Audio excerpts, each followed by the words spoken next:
Continuando esse relato da história da salvação, logo após a saída do Egito, então, tem a entrada na terra prometida, uma terra que o povo esperava que corresse leite e mel, e viram que na prática foi bem difícil, porque tiveram que conquistar aquela terra, uma terra de gigantes, segundo exageraram os espiões que foram conhecer a terra prometida. Mas não foi uma coisa dada assim, não. Tiveram que lutar, tiveram que conquistar. Deus está com eles, mas é preciso a força humana, né? A graça que requer também a nossa cooperação, o mistério da graça e da cooperação humana. Mas entraram na Terra Prometida, né? E 1200 mais ou menos, com Josué, e depois de Josué seguem os juízes. O que eram os juízes, né? Esse termo pode confundir um pouco a gente. A gente pode pensar em juiz como a gente pensa hoje, o magistrado. O juiz naquele tempo, nessa época, era um governador, era um líder carismático. Carismático no sentido de que ele não precisava de nenhum pré-requisito para ser escolhido como juiz. Qual era o pré-requisito? Ser chamado por Deus. Se Deus o chamasse, ele seria juiz. Assim nós temos Sansão, Gedeão.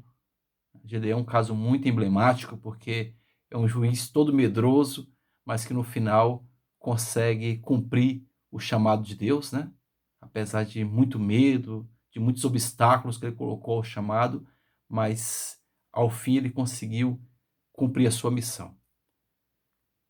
Nessa época era assim, o povo não tinha rei, toda vez que surgia um problema, uma questão, Deus suscitava um juiz. O povo tinha que confiar totalmente em Deus. Mas o povo cansa dessa experiência e quer um rei, né? Eles queriam alguém que tivesse estabilidade, que tivesse um palácio, que eles pudessem recorrer, como as outras nações. Normal o pedido. Mas talvez o que tenha machucado ali o coração divino e do profeta Samuel foi justamente o termo que eles usaram. Nós queremos ter um rei porque queremos ser como as outras nações. Queremos ser como os outros. Aqui é o problema. Aqui é a questão fundamental. O povo escolhido quer ser como os outros. Não tem como. Se você é escolhido, se você é chamado, você não tem como ser como os outros. Você é diferente. Diferente por causa do chamado. Diferente porque Deus o escolheu, mas o povo não entende isso. Isso magoa bastante o coração de Samuel, mas Deus disse: vai, dá um rei para eles, porque eles querem ser como os outros. Talvez seja um grande pecado da história de Israel, querer ser igual. E aqueles que são chamados pelo Senhor, aqueles que são chamados, não podem imaginar que são iguais. O meu amor vos separou do mundo, vai dizer São João depois. Mas o povo não entendeu aquilo, quis ser como os outros, escolheu um rei, o primeiro rei Saul, um rei com formas de ditames humano, né? Ditames humanos, um rei com força, um rei com beleza, um rei guerreiro, mas que depois acontece o primeiro caso de corrupção justamente com esse rei. O Senhor tem um mandado para Saul, para que ele conquiste a terra toda, conquiste uma determinada população, e naquela época tinha uma coisa complicada para o nosso tempo, né? Que se chama levar o anátema, destruir tudo, matar tudo, queimar tudo. Era uma regra de guerra daquela época. Difícil imaginar isso, a violência, o tema da violência merece um estudo à parte, né?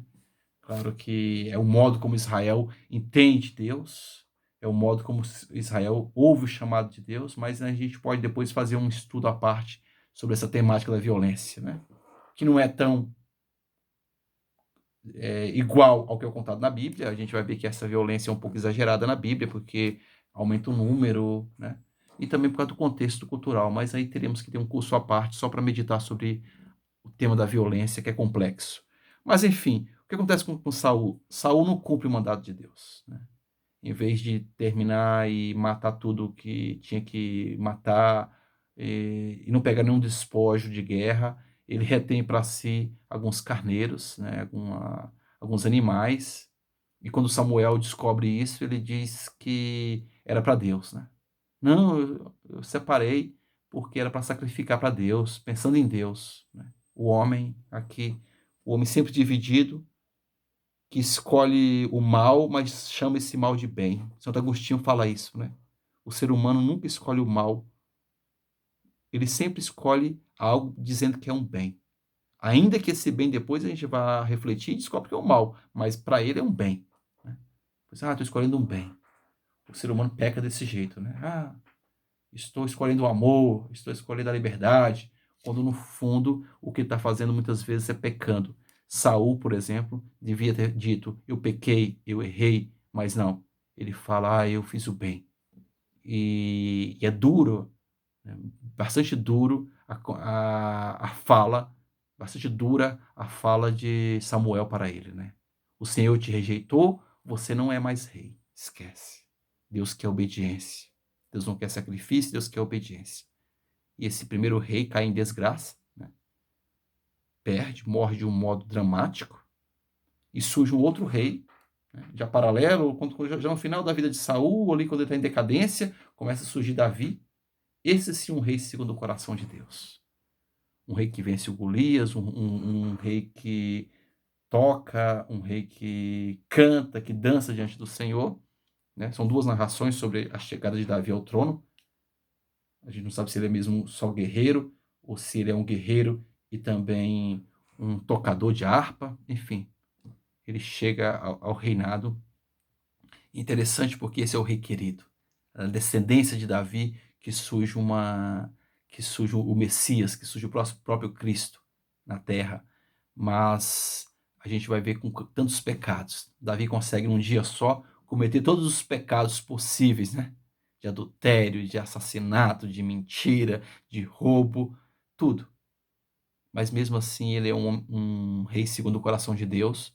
Por quê? Porque ele pede perdão. Diferente de Saul, ele evoca aquele salmo que é atribuído a ele, o Salmo 50, o Miserere, quando diz: tende piedade, ó meu Deus, misericórdia. Na imensidão do vosso amor purificai-me, lavai-me todo inteiro do pecado. Eu reconheço integralmente a minha culpa. Meu pecado está sempre à minha frente. Então, a diferença de Davi não é que ele não peque, é que ele reconhece que é pecador. Talvez seja, talvez seja esse o nosso chamado também. Não é não pecar, porque pecamos, né? Quer dizer, nosso chamado seria não pecar, mas São João já nos lembra, nós pecamos. É preciso reconhecer que Deus é maior do que nosso pecado.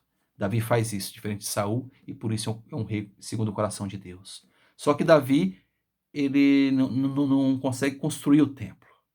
Deus fala: não preciso de um templo.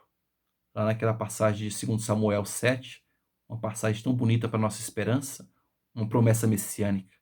Deus fala: não constrói para mim uma casa, porque eu é que vou construir uma casa para você.